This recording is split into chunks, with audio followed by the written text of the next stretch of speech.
부활하신 예수님은 디베랴 호수에서, 갈릴리 호수이죠, 이곳에서 제자들을 만나 주셨습니다. 세 번째로 만나 주신 것이죠.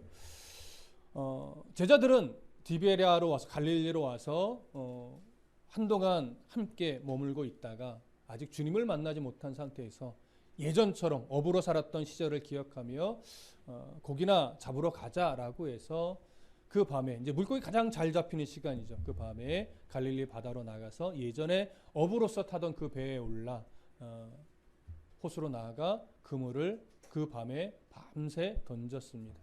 놀랍게도 한 마리도 잡지 못했던 것이죠.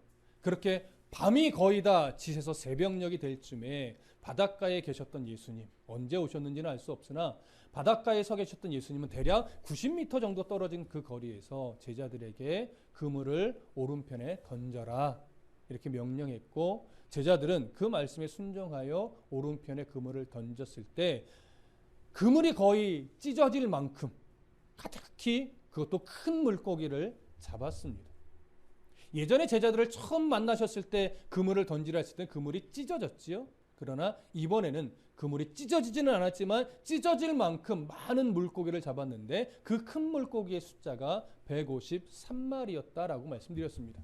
숫자에 큰 의미가 있는 것은 아니고 그만큼 많이 잡았다는 것이며 역사적 사실로서의 증거로 정확한 숫자를 기록한 것으로 우리는 확인했습니다. 그래서 그물이 찢어질 만큼이라고 하는 것은 결국 제자들이 복음을 전하는 사명을 이어받아 복음을 위한 삶을 앞으로 살아갈 텐데, 그 제자들을 통해서 전해진 그 복음이 이제 하나님의 백성들을 한 영혼도 빠짐없이 다 불러 모을 것이다. 그래서 찢어지지 않았다는 것은 한 영혼도 잃어버리지 않고 다 불러 모을 것이다 라고 하는 상징적인 의미가 여기에 담겨 있음을 우리는 확인했습니다. 그렇게 이 상황 속에서 제자들은 예수님을 알아보았고 그 무트로 올라와서 예수님과 함께 믿음의 교제를 나누며 조반을 먹었습니다.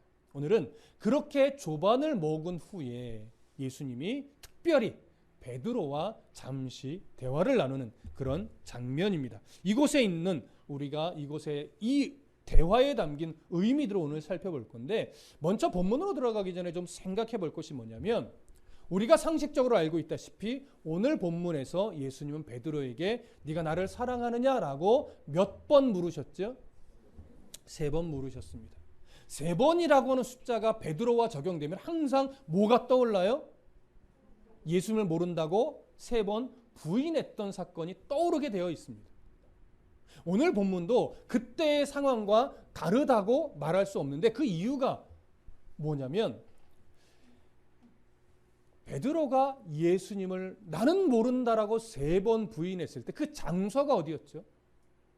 대제사장의 그 저택의 뜰에서도 뭐가 피어 있을 때? 숯불이 피어 있을 때. 그 앞에서 나는 예수님 모른다고 3번이나 부인했어요. 자, 오늘 이제 부활의 주님이 제자들을 만났고 베드로와 대화하는데, 이 장소도 또한 저택은 아니지만 바닥 호숫가 무 중에서도 뭐가 피어 있을 때? 숯불이 피어 있을 때 바로 그 앞에서 대화를 합니다.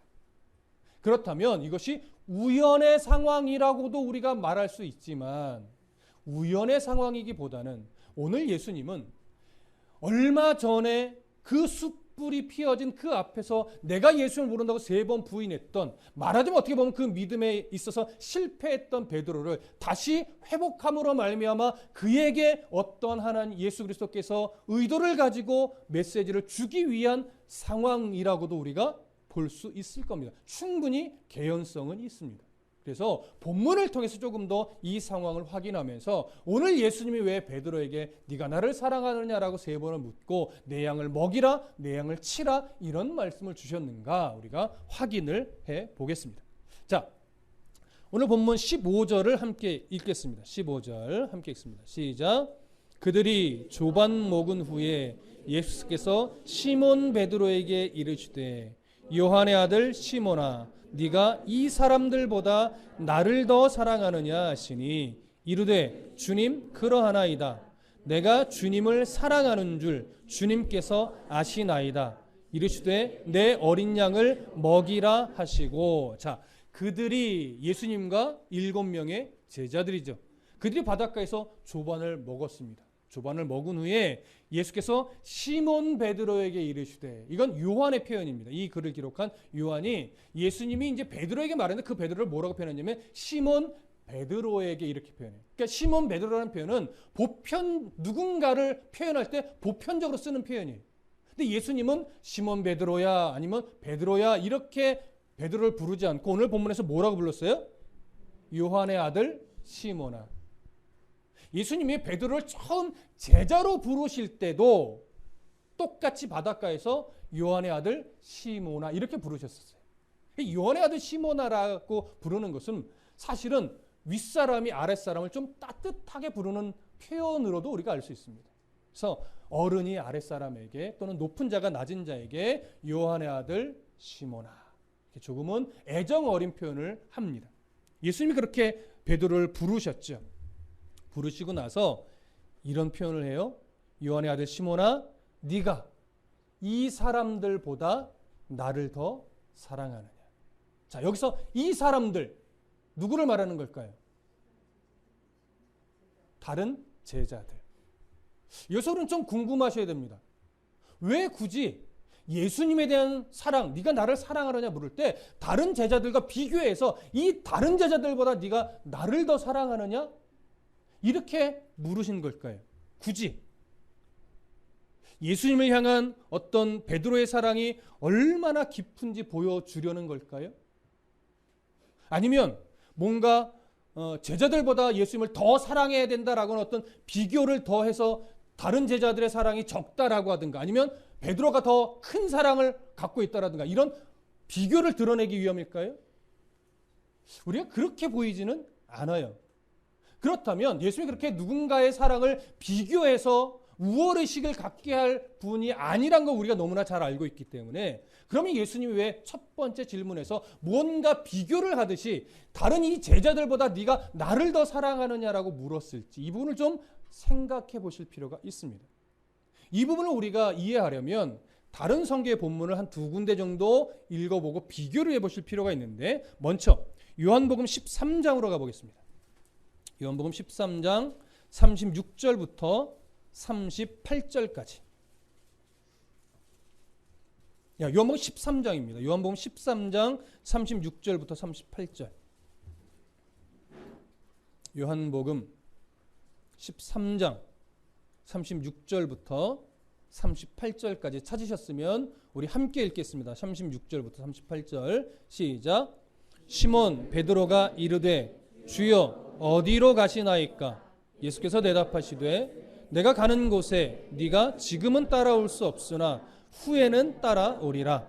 베드로가 이르되 주여 내가 지금은 어찌하여 따라갈 수 없나이까? 주를 위하여 내 목숨을 버리겠나이다. 예수께서 대답하시되 네가 나를 위하여 네 목숨을 버리겠느냐? 내가 진실로 진실로 네게 이르노니 닭 울기 전에 네가 3번 나를 부인하리라. 베드로가 예수님을 부인하는 사건을 예고하실 때 바로 앞에서 요한이 어떤 베드로의 말을 증언했냐면 주님 내가 내 주를 위하여 내 목숨을 버리겠습니다.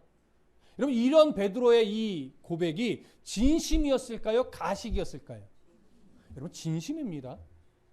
또 한 구절 마가복음으로 가봅니다. 마가복음 14장 마가복음 14장 27절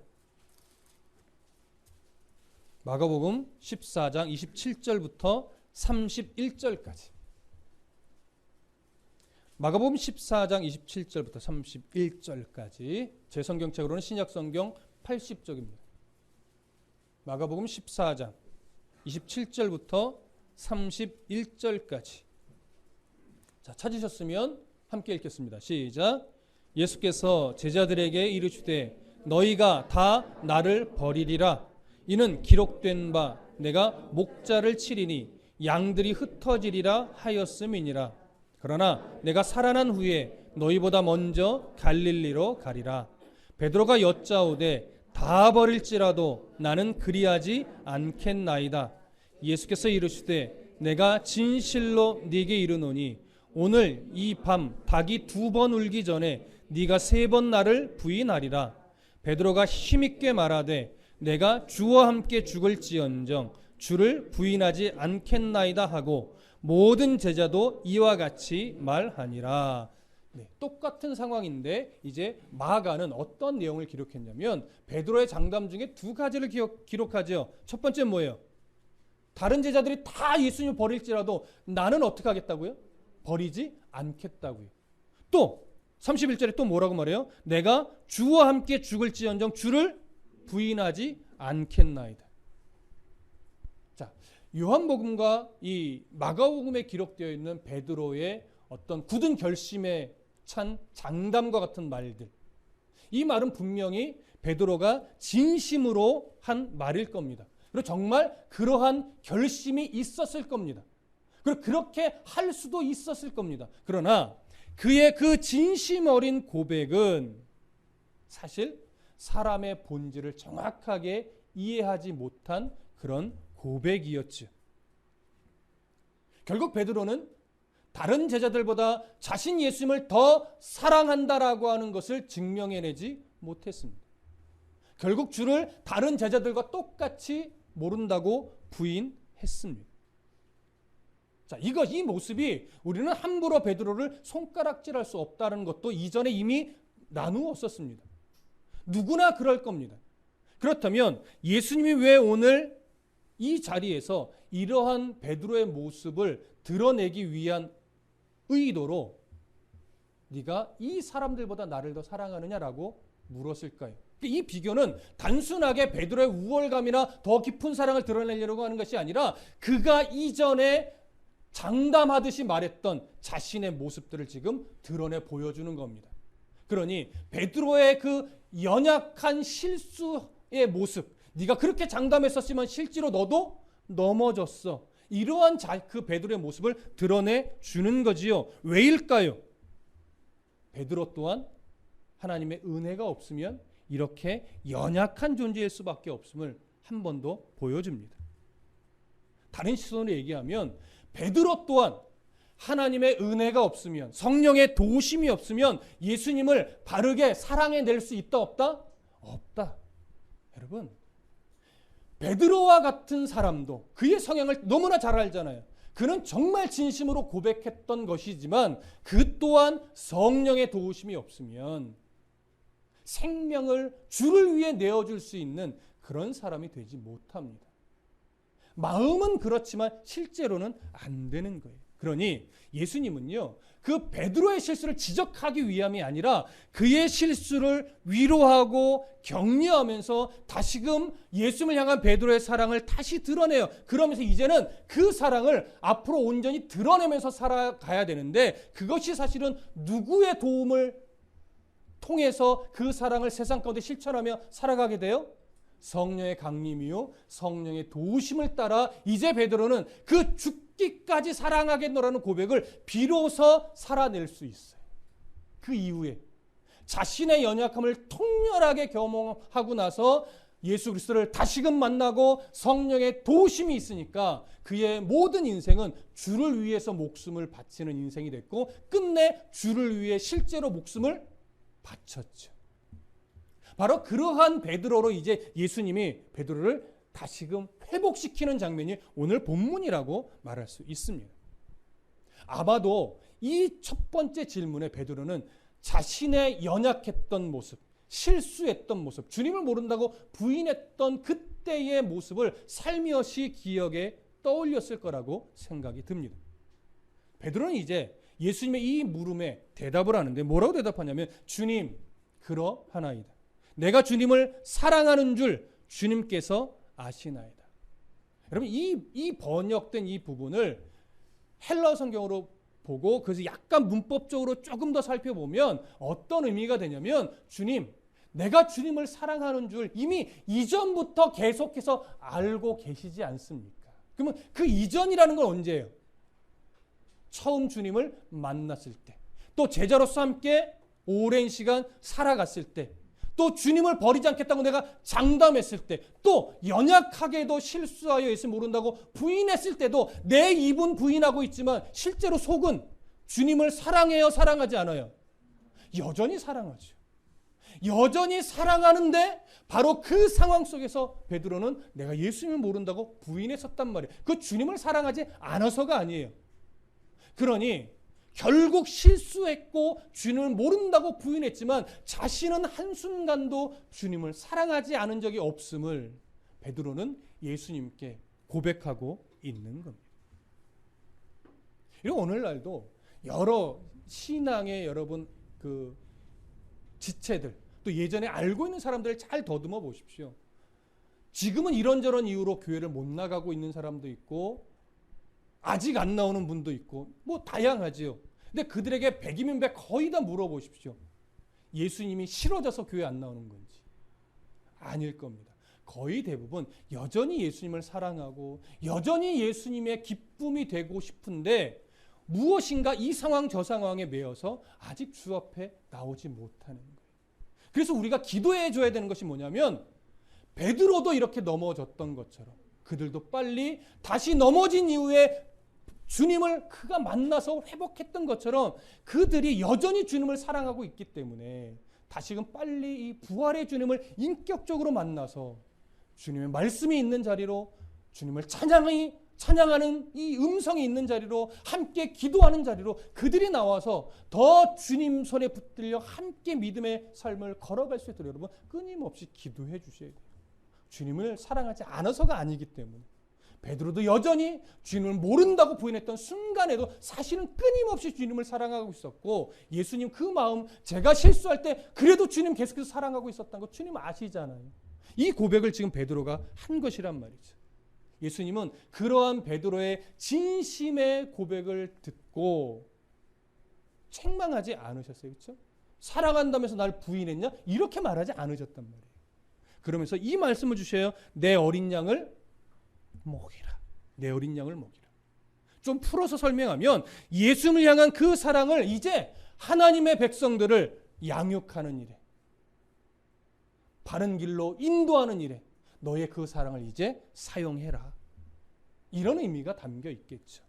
이제 앞으로 부활의 주님이 승천하고 성령이 강림해서 제자들의 심령 가운데 이제 내주하시게 될 때 그들은 복음을 위해 살고 복음을 전하며 살고 복음이 확장되어지는 그 일에 온 인생을 바치게 될 겁니다. 또 그들이 전한 복음을 통해서 많은 이들이 주께로 돌아오게 될 것입니다. 이러한 사명을 다시금 베드로의 심령 안에 예수님을 향한 그 사랑을 어떻게 발현하며 살아가야 되는지를 이제 예수님은 베드로에게 가르쳐주고 계시는 거죠. 자, 두 번째 질문으로 가볼까요? 16절 갑니다. 오늘 본문 요한복음 21장 16절 함께 읽습니다. 시작. 또 두 번째 이르시되 요한의 아들 시몬아 네가 나를 사랑하느냐 하시니 이르되 주님 그러하나이다. 내가 주님을 사랑하는 줄 주님께서 아시나이다. 이르시되 내 양을 치라 하시고 예수님이 두 번째로 이제 요한의 아들 시몬아 네가 나를 사랑하느냐 묻습니다. 자, 어떤 표현이 빠졌죠? 이 사람들보다라고 하는 비교하는 문장이 빠졌습니다. 이제는 베드로가 있던 장담하고 나서 실수했던 이런 모습을 이제는 빼고 1대1로 이제 진짜 네가 나를 진심으로 사랑하느냐 1대1의 관계에서 예수님이 베드로에게 묻습니다. 베드로는 동일한 마음으로 첫 번째 대답했던 마음과 동일한 마음으로 똑같이 대답합니다. 주님 그러하나이다. 내가 주님을 사랑하는 줄 주님께서 아시나이다. 주님을 처음 만났을 때부터 제자로서 함께 동행했던 순간 주님이 십자가에 못 박히실 때 내가 주님을 모른다고 했던 그 순간도 그리고 지금 이 순간도 여전히 주님을 사랑합니다. 주님 너무도 잘 아실 겁니다. 지금 이 얘기를 하는 거죠. 예수님 그 말씀을 받으시고 또 동일하게 뭐라고 말씀해 주시냐면 내 양을 치라. 앞에서는 내 양을 먹이라. 지금은 내 양을 치라. 표현상은 다르지만 사실 의미상은 같은 의미입니다. 이걸 굳이 조금 분리해 보자면 내 양을 치라라는 표현은 인도하고 먹이고 관리하는 쪽이라면 내 양을 먹이라라고 하는 것은 말씀으로 채우고 말씀으로 하나님을 알게 하는 것. 그러니까 내 양을 치라라는 표현이 조금 더 넓은 표현이라고 굳이 구분할 수는 있지만 이걸 굳이 구분할 필요는 없습니다. 같은 의미죠. 말씀으로 하나님의 자녀들을 먹여서 주님을 만나게 하고 그들의 신앙이 바르게 자랄 수 있도록 관리하고 돕고 양육하고 이러한 삶을 살아가야 한다라고 하는 의미가 이 표현 안에 담겨 있는 겁니다. 자, 이제 세 번째 예수님의 물음으로 넘어갑니다. 자, 17절 함께 읽겠습니다. 시작. 세 번째 이르시되 요한의 아들 시몬아 네가 나를 사랑하느냐 하시니 주께서 세 번째 네가 나를 사랑하느냐 하심으로 베드로가 근심하여 이르되 주님 모든 것을 아시오매 내가 주님을 사랑하는 줄을 주께서 아시나이다. 예수께서 이르시되 내 양을 먹이라. 자, 예수님 세 번째 물어요. 요한의 아들 시몬아 네가 나를 사랑하느냐. 이 세 번째 물음에서 우리가 한 가지 좀 정리하고 넘어갈 게 있습니다. 한글 성경은 동일하게 네가 나를 사랑하느냐라고 번역되어 있지만 헬라어 성경으로 보면 단어가 조금 세 번째에서는 다른 단어를 씁니다. 첫 번째 물음과 두 번째 물음에서는 우리가 잘 알고 있는 사랑을 아가페라고 하는 단어를 사용하고 있습니다. 오늘 세 번째 물음에서는 아가페라는 단어를 예수님이 쓰지 않고 필레오라는 단어를 사용했습니다. 자, 이것이 어떤 차이일까? 헬라어에서 기본적으로 사랑을 표현하는 단어는 크게는 세 가지입니다. 이걸 넓게 보면 좀 더 있지만 보편적으로 딱 세 가지를 얘기해요. 첫 번째 아가페, 필레오, 에로스. 아가페는 어떤 의미의 사랑이겠습니까? 희생적인 사랑이죠. 예수님이 우리를 위해서 대가를 바라지 않고 생명을 내어주셨던 그 희생적인 사랑. 이런 사랑을 표현할 때는 주로 아가페를 씁니다. 필레오라는 단어는 주로 친구 간의 우정, 이런 우정과 같은 사랑을 표현할 때는 주로 필레오를 씁니다. 남녀 간의 사랑을 표현할 때는 주로 에로스라는 단어를 사용을 하지요. 그래서 신약 성경을 보면 아가페라고 하는 단어와 필레오라는 단어가 어떨 때는 구분해서 씁니다. 주로 하나님의 사랑을 표현할 때는 대부분 다 아가페를 쓰기는 하죠. 그러나 조금 더 넓게 보면 이 아가페와 필레오는 구분해서 쓰는 경우도 있지만 구분하지 않고 그냥 동일하게 교차해서 쓰는 경우도 많이 있습니다. 근데 어떤 경우가 더 많이 있느냐? 의미를 구분하지 않고 교차적으로 그냥 쓰는 경우가 훨씬 더 많습니다. 그러니까 단어적으로는 의미가 구분되어 있으나 실제 생활에서 이 단어를 쓸 때는 크게 구분하지 않고 쓰는 경우가 더 많더라라고 하는 거예요. 그럼 오늘 본문에서는 의미를 구분해서 썼을까? 아니면 구분하지 않고 쓴 것일까? 같은 의미를 한 번쯤 다른 단어를 사용해서 조금 더 강조하려는 의도일까를 생각해 보셔야 됩니다.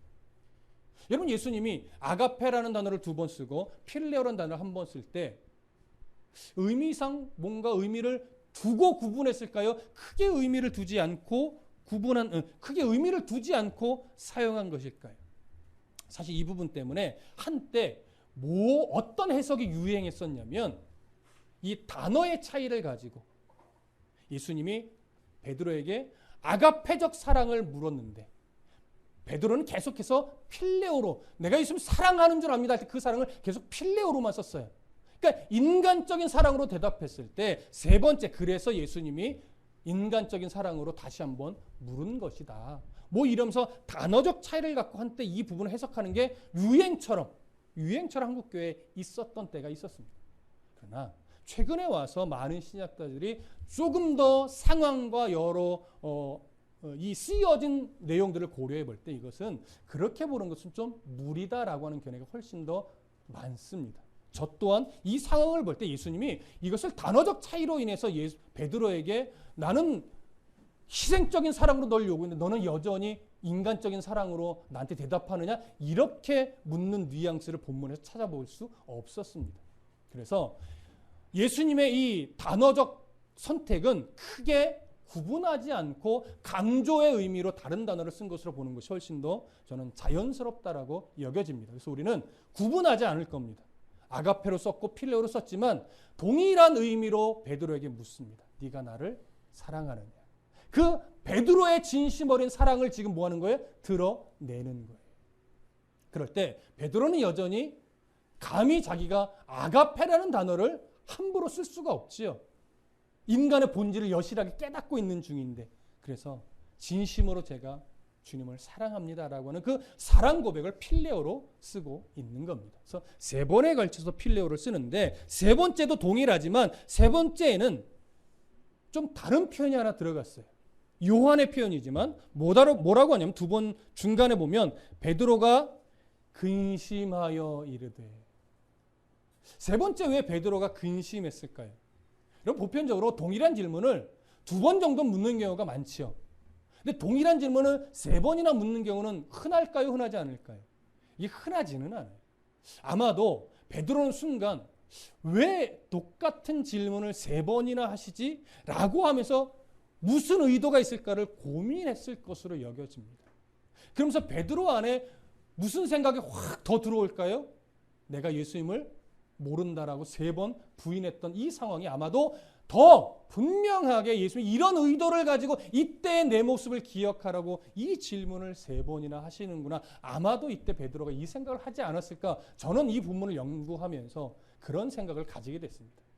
그러한 근심, 예수님이 어떤 마음이지? 그런데 예수님이 이런 근심 속에서 이 상황, 예수님의 질문을 막 고민할 때 이것이 부정적으로 마음에서 뭔가 결론이 맺어진 것이 아니라, 내가 그런 연약함으로 예수님을 세 번이나 모른다고 부인했지만 여전히 변함없이 나를 사랑하시는 예수님의 그 깊고 넓은 사랑을 베드로는 발견했던 것 같아요.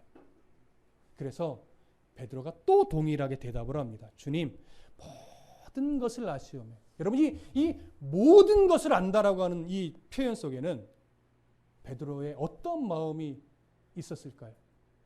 내가 주님을 뜨겁게 사랑했을 때, 주를 위하여 죽겠고 다른 제자들 다 버린다라고, 버려도 나는 주님을 버리지 않겠다라고 고백했었지만, 너무나 어이없게도 한 어린 소녀의 물음 앞에 내가 주님을 모른다고 부인했던 자신의 그 처절한 모습, 이 모습까지도 주님 다 아시고, 그럼에도 변함없이 내가 주님을 향한 사랑만큼은 사실 포기해 본 적이 없었던 자신의 중심, 이거 주님 다 아시지 않습니까? 나의 연약함도, 나의 뜨거움도, 나의 넘어짐도, 나의 일어섬도 주님 다 아시지 않습니까? 그러나 한순간도 내가 주님을 사랑하는 마음이 없어졌던 것, 포기했던 적 없는 것 주님 다 아시지 않습니까? 그 고백을 담아서 주님 모든 것을 아시오매 내가 주님을 사랑하는 줄을 주님께서 아시나이다. 이 고백은 사실 우리 모두가 한 번쯤은 다 갖고 있지. 여러분, 정말 한순간도 주님을 향한 그 깊은 사랑을 가지고 넘어져 보신 적 없으신 분 있으신가요? 다들 인생을 살면서 주님을 사랑하는 마음은 변함이 없었지만, 어떤 순간은 주님이 너무하다고 여기고, 어떤 순간은 주님이 원망스럽기도 하고, 어떤 순간은 주님은 날 잊어버리신 것이 아닌가라고 생각하기도 하고, 때로는 도전하듯이 주님 앞에 선 적도 있지요. 때로는 교회를 떠난 적도 있지요. 그런데 나의 모습과 상관없이 나를 향한 하나님의 사랑은 변함이 있었을까요? 없었을까요? 한순간 내가 주님을 모른다 할 때도 나를 향한 주님의 사랑은 똑같았고, 내가 주님 앞에 열심을 다해 헌신할 때도 나를 향한 하나님의 사랑은 여전히 똑같았고, 내가 낮아지든 높아졌든, 내가 많은 것을 드리든 많은 것을 드리지 못하든 나를 향한 주님의 사랑은 여전히 똑같았단 말이죠. 베드로가 뭘 발견해요? 바로 그러한 주님의 사랑을 발견해요. 그걸 느껴요. 그래서 그 마음을 가지고 세 번째, 동일한 편이지만 조금 더 깊은 고백을 합니다. 주님, 모든 것을 아시오매 내가 주님을 사랑하는 줄 주께서 아시나이다. 지금 저나 여러분들도 늘 이와 동일한 고백을 하며 살아가고 있을 것이라고 저는 믿습니다. 그러한 베드로의 세 번째, 이제 이 조금 더 깊어진, 동일한 것 같지만 조금 더 깊어진 이 고백을 주님 받으시고 이제 또 세 번째 묻습니다. 세 번째 말씀하시는데, 내 양을 먹이라. 내 양을 먹이라. 베드로에게 동일하게 이제 네가 어떤 삶을 살아가야 되는 줄 아느냐? 바로 내 양을 먹이는 삶. 이제 그 사랑을 깨달았다면 너의 실수하고 넘어짐도 경험했고 그 가운데 변함없이 널 사랑하는 내 사랑도 네가 이제 더 깊고 선명하게 알게 되었다면 이제 성령 강림 이후에 네가 어떤 삶을 살아가야 될지 그 사명을 주시는 거죠. 내 양을 먹이라. 말씀을 하나님의 말씀을 전하고 또 그 말씀을 받은 무리들이 더 하나님 앞에 건강하게 신앙이 자라도록 관리하고 양육하고 인도하고 돕고 그러니 여러분 이 말씀은 기본적으로 누가 받아야 될까요? 목회자가 받아야 되는 그런 말씀이죠. 그런데 이 말씀이 목회자만 받아야 되는 말씀일까요? 그렇지 않습니다. 교회 안에 먼저 그리스도를 만난 신앙의 선배된 여러분들, 또 가정에서 신앙의 부모된 입장에 있는 또한 여러분들이 이 말씀을 동일하게 받아야 돼요. 그래서 이 말씀이 필요하고 하나님의 은혜가 필요한 자들에게 꼴을 먹이고 양을 치는 심정으로 우리가 어떤 자리, 어떤 위치에서든지 늘 서 있어야 되는 거죠. 그래서 오늘 예수님이 베드로에게 했던 질문을 목회자든 성도든 동일하게 물으실 거예요. 사랑하는 아무개야, 네가 나를 사랑하느냐? 이 질문 앞에 어느 누구도 아니요, 나 주님 별로 사랑하지 않아요, 이렇게 대답할 수 있는 자는 없어요. 물론 아직 주님을 인격적으로 만난 정도에 따라서는 이 고백이 정말 전심을 다해서 바로 나오시는 분들이 있고 아직은 좀 주저되시는 분들도 있겠지요. 그런데 동일하게 주님을 다 사랑하는 것은 분명합니다. 그러면 그 주님을 사랑하는 한 질문 앞에 우리도 동일하게 주님 아시지 않습니까? 내가 아직 열심은 못 내고 있지만 내가 아직 이만큼은 못하고 있지만 그래도 여전히 주님 사랑하는 것 아시지 않습니까? 이건 동일하게 우리의 고백일 거예요. 그러면 이러한 고백을 베드로와 똑같이 하는 우리에게 예수님 또 뭐라고 말씀하실까요? 당연히 내 양을 치라예요. 내 양을 먹이라예요. 그러니까 이 말씀을 우선적으로 목회자가 받는다면 목회자는 양들 위해 군림하는 자입니까? 아니면 양을 돌보는 선한 목자, 헌신적인 목자여야 합니까? 당연히 헌신적인 목자, 선한 목자, 양을 돌보고 함께하는 그런 선한 목자가 되어야 되겠지요. 그래서 저를 위해서 기도해 주셔야 되는 겁니다.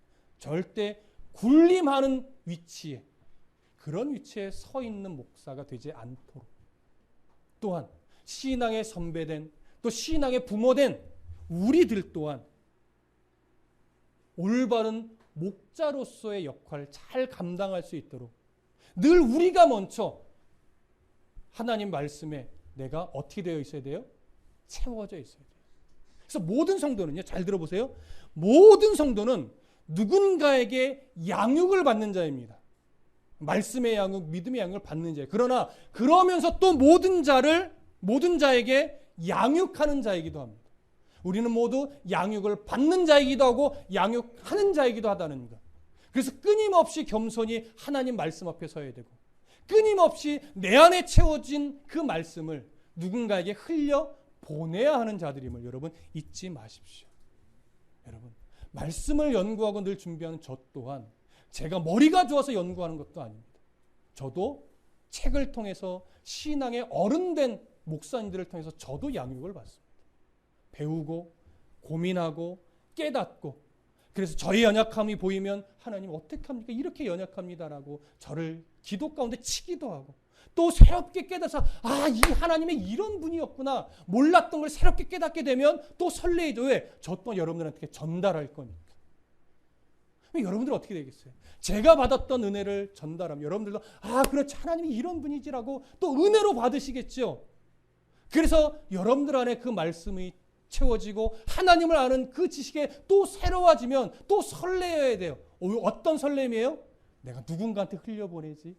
근데 이 흘려보냄이 단순하게 말로만 흘려보내는 걸까요? 아니란 말이에요. 그렇게 알게 된 하나님의 은혜를 가슴에 담고 그 말씀대로 붙잡고 살아가는 삶의 모습들, 흔적들, 이걸 통해서 또 흘려보내는 거예요. 그래서 그리스도인의 삶이란 건 참 불편하고 어려운 겁니다. 여러분, 교회 생활도 마찬가지잖아요. 교회 생활이 건강해지려면 교회 모든 조직이나 모든 행정이나 이런 것들이 정확하게 하려고 하면 어떻게 돼요? 불편해져요. 불편하기 싫으면 어떻게 돼요? 대충 하게 되는 거예요. 그럼 편하기는 하겠죠. 그러나 투명성은 깨져요. 하지만 그래, 불편하더라도 해야지라고 하면 불편을 감수하게 되면 오히려 더 투명해지고 깨끗해지고 더 정직해지죠. 이런 것들이 교회 생활에도 마찬가지듯이 신앙생활을 바르게 하려면, 하나님 말씀 붙잡고 정말 성도답게 살아가려면 우리 안에 무엇인가 불편해지는 것이 자꾸 생겨나는 것은 당연한 겁니다. 그러니까 이 불편이 싫어서 막연하게 큰 교회 가는 사람들이 있죠. 대형교회. 대형교회 가는 게 틀린 게 아니에요. 그런데 난 누군가 나를 귀찮게 하는 게 싫어. 그냥 나 혼자 조용히 살짝 가서 예배하고 그냥 조용히 와서 나 좀 편하게 신앙생활할래. 이 태도는 틀린 겁니다. 그런 이유로 대형교회를 간다면 신앙이 자라지 못하지. 신앙은요, 말씀이 나를 치는 곳, 말씀이 나의 연약함을 자꾸 긁어내주는 것. 그래서 하나님 앞에 내가 뭘 다듬어져야 되고 뭘 바꿔내야 되고 어떻게 하나님을 더 뜨겁게 사랑해야 되는지 목사가 치는 게 아니고 말씀이 나를 치도록, 그렇게 말씀 안에서 내가 자꾸 부딪히는 것. 이게 충돌이라는 게 아니죠. 말씀이 나를 살리기 위해서 지적해주고 알게 해주고 보게 해주는 것. 이것이 이제 내가 가야 하는 곳인 거예요. 그걸 위해 예수님 베드로의 예수를 3번 부인했던, 또 스스로 장담하듯이 내가 다른 사람이 다 주를 버릴지라도 나는 주를 버리지 않겠습니다. 내가 죽을지언정 주와 함께 따르겠습니다. 라고 해놓고 금방 주는 모른다고 3번 부인했던 그 연약함을 그래서 드러내는 거예요. 알지 이제? 하나님의 은혜가 없으면 너 안 돼. 아무리 네 결심과 네 성향이 그렇게 뜨겁고 헌신적이어도 주의 은혜가 네 안에 없으면 너 그렇게 못 산다. 이제는 주님의 은혜를 가지고 말씀의 공급을 가지고 하나님 손에 붙들려서 그 사랑을 이제 하나님 원하시는 방향대로 양을 먹이고 치는 일에 써봐. 그러면 그 아름다운 열매들을 네가 맺는 것이 아니고 내가 맺게 해줄 거야. 이게 오늘 베드로에게 예수님이 물은 3번의 질문 가운데 담긴 의미이고, 내 양을 먹이고 내 양을 치라 말씀하신 이 말씀에 담긴 의미입니다. 또한 베드로 또한 그런 예수의 마음을 이 3번의 질문을 통해서 깨달았기 때문에 내가 주님을 사랑하는 줄 주님을 아십니다라고 조금씩 똑같은 표현이지만 조금씩 더 깊은 고백을 하게 되는 거죠. 여러분, 이전에 우리도 주님을 내가 사랑합니다라고 고백했었지만 지금 또한 주님을 사랑합니다라는 고백은 표현은 똑같지만 그 의미와 깊이는 이전과 다를 겁니다. 내년에 이 고백은 또 달라지겠죠. 후년의 고백은 또 달라지겠죠. 이렇게 똑같이 내가 주님을 사랑합니다라고 고백하지만 이전과는 다른 깊이와 넓이를 갖는, 하나님을 더 깊이 바르게 알고 그 은혜 가운데 젖은 그러한 믿음의 사랑 고백을 드릴 수 있는 그런 저와 우리 모두가 되기를 간절히 소망하고 축복합니다.